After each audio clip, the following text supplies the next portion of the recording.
Знали ли вы, что японские врачи называли своих жертв бревнами? Не людьми, просто материалом для опытов.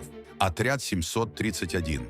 Секретная программа биологического оружия Японии во время Второй мировой войны.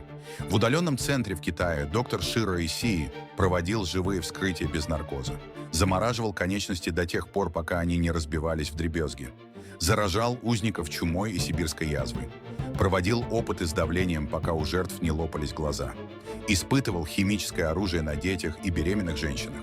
Когда война закончилась, американское правительство заключило сделку с дьяволом. Иммунитет врачам в обмен на данные исследования. Большинство этих медицинских монстров никогда не предстали перед судом. Они жили комфортной жизнью. Центр был уничтожен.